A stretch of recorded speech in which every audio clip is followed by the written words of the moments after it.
L'islam serait né à Pétra et son prophète aussi. C'est la dernière théorie à la mode.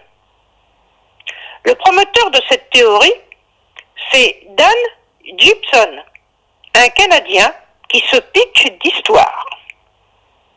Dans des écrits publiés entre 2011 et 2017, il affirme avoir pu établir, par des calculs hasardeux, que la qibla des mosquées de Syrie et d'Irak était tournée jusqu'au IXe siècle, non pas en direction de la Mecque, mais en direction de Pétra.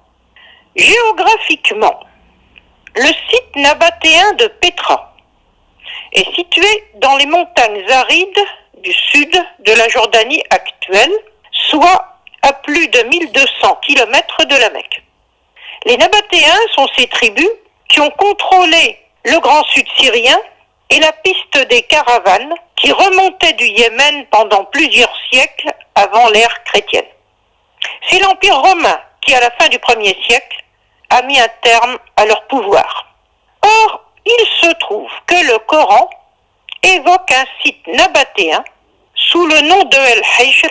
Cela se trouve dans la sourate 15 au verset 80. Ce site est connu en grec sous le nom de Égra. Il constituait une étape importante sur la piste des caravanes nabatéennes. Il est situé à 754 km de la Mecque.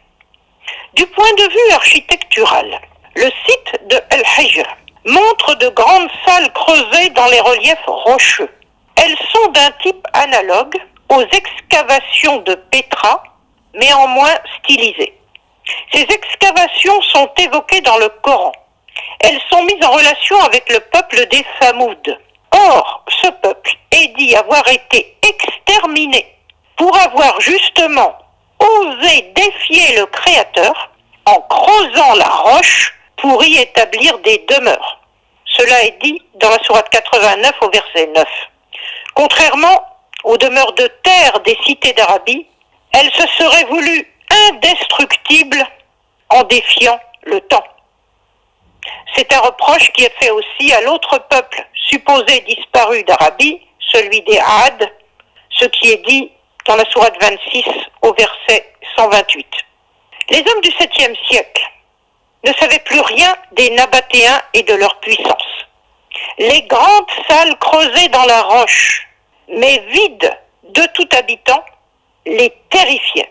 On ne voit pas alors comment l'islam aurait pu naître à Pétra dans un environnement de ce type.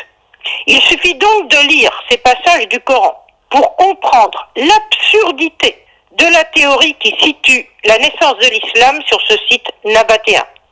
Actuellement, l'ancien site de El-Hijr fait l'objet de fouilles archéologiques. Il se nomme les villes de Saleh, Madain Saleh, du nom du messager, Rasoul, que, selon le Coran, les Samoud n'avaient pas voulu entendre, ce qui aurait conduit à leur disparition. À bientôt.